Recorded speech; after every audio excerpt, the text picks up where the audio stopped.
T.O. Blaze.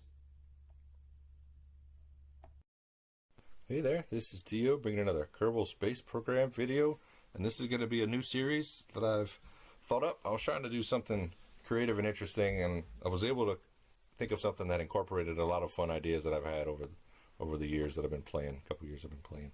This is a series that's going to be called the Astrophobia Career Playthrough. Astrophobia, for those that don't know, is a irrational fear of space and aliens and anything to do with going into outer space. So, when you play on career mode or science mode even, it's very helpful to go out into space with Kerbals because you can plant flags, you can conduct Kerbal specific science.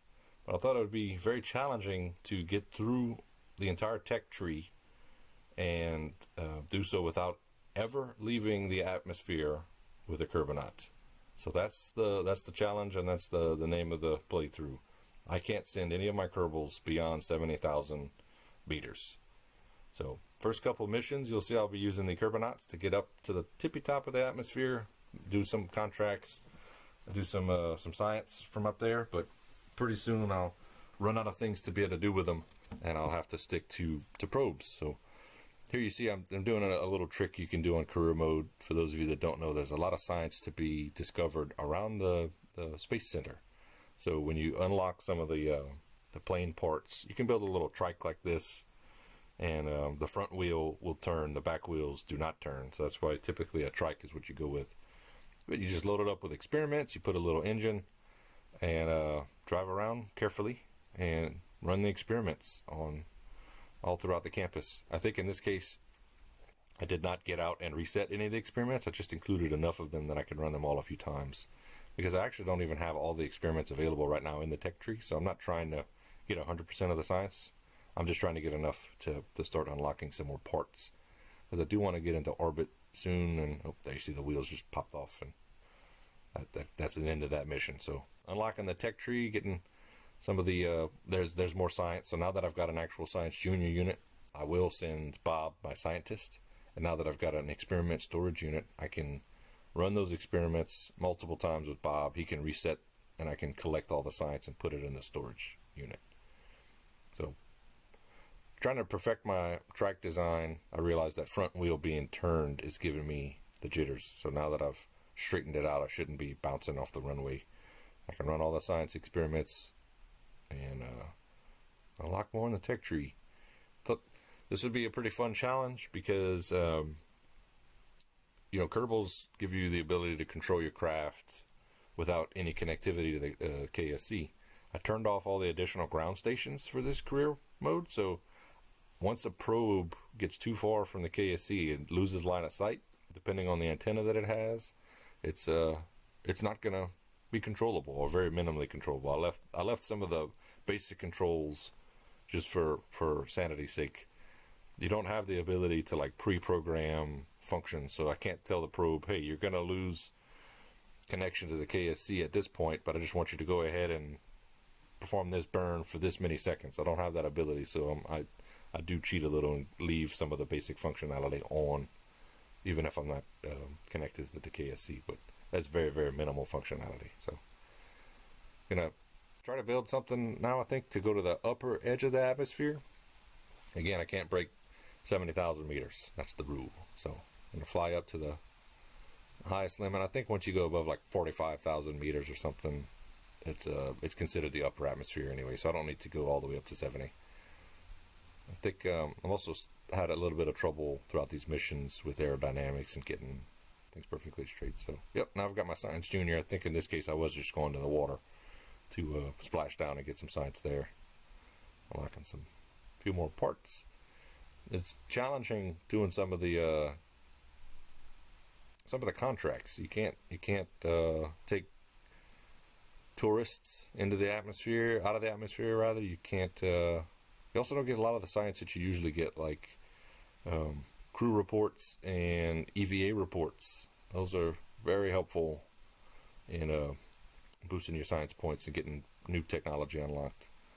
So this will be my first probe core that I send up, and now I can get up into I can get out of the atmosphere, which I think is what I'll try to do, but I'm not able. I I will be able to, yes. So, like I said, I had a lot of trouble with aerodynamics for some reason.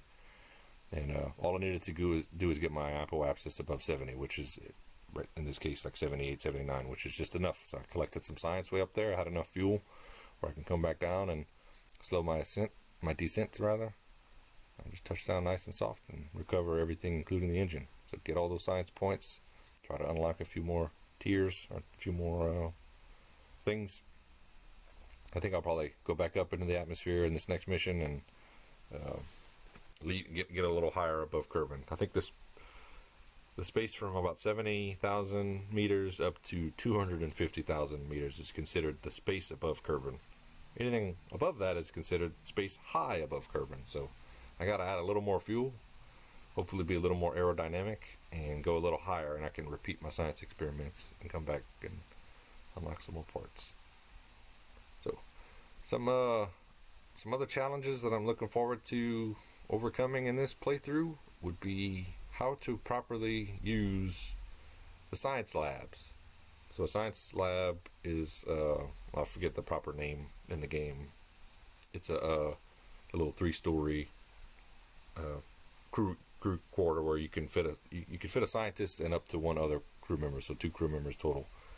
When you load science data into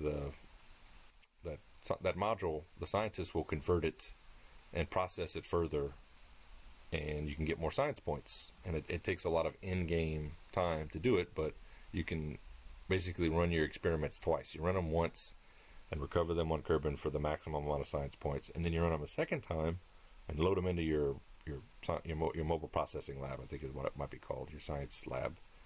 So because my Kerbals can't leave the atmosphere, I can't park a science lab in orbit. I can't park one on the surface of the Mun or Minimus. So I'm looking forward to attempting to getting those experiments and their data from the orbit around Kerbin, from the Mun, bringing the data back to Kerbin onto the surface, retrieving it somehow, and loading it into a science lab that's parked on Kerbin. So that's an interesting concept that I thought of a while back, and I'll be able to incorporate it in this career playthrough. I think this is going to be my first satellite. If I get a good enough launch, I've got I think this is a 3-stage, so that second stage is probably enough to circularize, or pretty close, but my 3rd stage is definitely enough. So there you go. Got my first satellite, and so long as I'm in line of sight with the Kerbal Space Center, I can maintain control of that probe. But if you saw real quickly, as soon as I got to the other side of the planet, I lost control of it. So I need to send up a relay network of satellites in order to have full control from any point around Kerbin, which I will do in later missions. I've got a whole video recorded of how to set up relay networks. For those of you that don't know, if you're interested in that, I think I need to edit it and I can post it. But there, I think I'll send up a second relay just to have a little more probability of having connectivity to Kerbin. I don't properly set up either of these 2 relays. As a matter of fact, I think, and I've recorded a lot of footage, I'm just putting audio on it now. I don't properly set up any of my Kerbin relays. My Mun and my Minimus relay networks are properly set up, so you'll get to see those. But the Kerbin ones, I was just kind of being lazy and roughly putting them in a stable orbit, equal distance from each other. So trying to get through the minimum effort I'll need to be able to send things to the Mun. I was actually very worried about having connectivity on the way to the Mun, which is why I put up a couple relays here. But pretty soon I'll be headed to the Mun, and I'll probably start with just a flyby. Usually you get some science just by entering the sphere of influence of the Mun and coming back to Kerbin. So once I've got some relays set up around Kerbin, I'm safely be able to maintain control of some crafts, and I'm going to send something to the Mun. And it's going to be a small probe. I don't have all of the science experiments unlocked. I don't have any of the larger engines unlocked at this point, but I don't need much. I can send something small like this even with as long as it's got enough fuel to get there. If I enter the sphere of influence just barely and leave it again, and don't get to a low orbit around the Mun, hopefully it won't do a gravity break and it won't cost me too much fuel to get back. So there you see, I'm just trying to get some of the important parts that I'll need. Docking ports soon. Some of the better probe cores would be nice. Some of the better antennas would be nice. Everything's got to be probe controlled. Don't have any pilots. So I think I left this part in the video. I don't really edit out anything in this playthrough because it is a playthrough, but I'm attempting to build a plane with the parts that I have so that I can go fly around some of the biomes on Kerbal and get some more science. But I'll go ahead and spoil it. It's not going to be successful. So I don't have any of the retractable wheels. I don't have some of the control surfaces I like to use. And also the fuselage, I don't know, I guess I don't know why they give you this one. It's a cone shape, and it's closer to the ground than I'd like. So it seems like every launch attempt, I was getting really close. Several of them, I break the back of the plane off, and then once I do finally get it up off the ground, I go to the to fly it around. It's not very reliable. So there you see, I'm trying my first takeoff. I think I forgot to put an intake, or no, the engines were actually too much in line with the other structural parts, and the game was actually stopping the plane from moving. Okay, so now that I've moved the engines a little bit, still a little squirrely. I do not like these wheels at all. The wheels maybe aren't suited for this much mass. So I think, yeah, here we go. I'll just try to move them down a little bit, and experimenting with some ways of getting that front wheel down even further in line with the back wheels. So, well, planes they can be very tough to figure out when you're first playing the game. Once you've figured them out, they can still be tough if you've limited the parts that you're going to be using. So here I'm actually just going to turn the fuselage, I guess you call it the fuselage, the back of the plane. I'm just going to manually rotate it so that I can have more ground clearance, which is not ideal because now I'm having to rotate the control surfaces in the back manually. I don't know if they're perfectly horizontal, but sufficient. I'm able to take off. I'm conducting some science, and I got to try to land on the island air base, do some science over there, maybe head back to the grasslands. And if everything was going successfully, I would have planned to take this all the way to the mountains, to the desert. There's a handful of local biomes that I could get to. There we go, touchdown on the island air base. So far, so good. No reverts or anything. I was very surprised to hit that landing, but I was a little overzealous, and boom, ripped the back of the plane off. So still got my engines, still got some control surfaces, still got all three wheels, so I can technically land. And really struggling to keep the nose of the plane up. But if I can get this thing back to the mainland, at least to the grasslands, I'm not even going for the Kerbal Space Center. I'm just trying to land in the grasslands here. I can get some more science and recover the craft. But nope. First thing that hit the ground was the nose of the plane, and it exploded. So go ahead and revert back to the space plane hangar, and I'm just not gonna. I'm gonna lose all that progress. I don't get any of those science points, unfortunately. But I've got a contract to go and explore the Mun. So rather than trying to get more science experiments and more parts, let me just send the most basic probe that I can to the Mun, which is this little guy. And I think I realized I didn't put enough science experiments. I'm also going to replace the nose cone with a parachute because I do need to land back on Kerbal safely. One thing I didn't include in my design, which is going to be a factor, when you're just going around low Kerbal orbit, you don't have to worry too much about overheating on re-entry because your velocity is so low. But in this case, I'm going way out to the Mun, and to do that, you've got to do a pretty good prograde burn that's going to pick up your velocity quite a bit. So when I come back to Kerbal, I'm not going to be going the usual 2,300 meters per second. I'm going to be going 3,000 meters per second or more. So go ahead and spoil it. It's going to take a few attempts to safely get back to Kerbal so I can keep all the science points. It's tough flying the craft without some of the SAS controls. Like I can't lock prograde, I can't lock retrograde, so I got to do all this manually. I'm flying using my keyboard, trying to get a nice encounter with the Mun, running my science experiments. There you see. And that's it. Leaving the Mun's sphere of influence now. And my periapsis is probably super low now. I need to do a little adjustment burn. Like I was mentioning, I don't have a heat shield, so I don't want to enter the atmosphere too low. But this time I'm going to try my first pass. A little too low. So too much heat, overheated, exploded.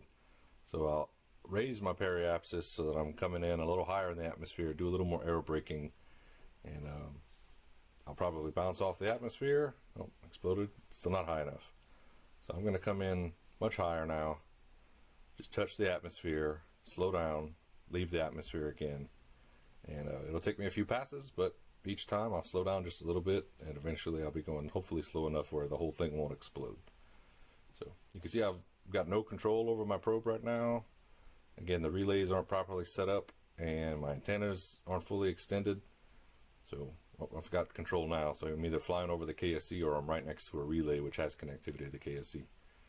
But yep, a couple passes, about 10 minutes worth of playing, trying to get this thing to slow down enough. I have no fuel, very minimal controls, not much I can do.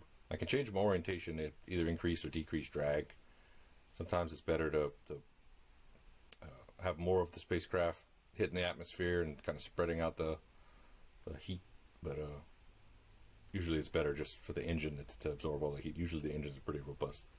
So it looks like my periapsis is dropping low. This is going to be the final pass, and I'll end up completely in the atmosphere. A couple expendable parts exploding, no big deal. So long as my probe core doesn't explode, I'm fine, because I can recover my science with my probe core. So going in for a landing, parachutes deployed, and this will be it for part one of my playthrough. Hope you like the concept. I definitely enjoyed playing so far.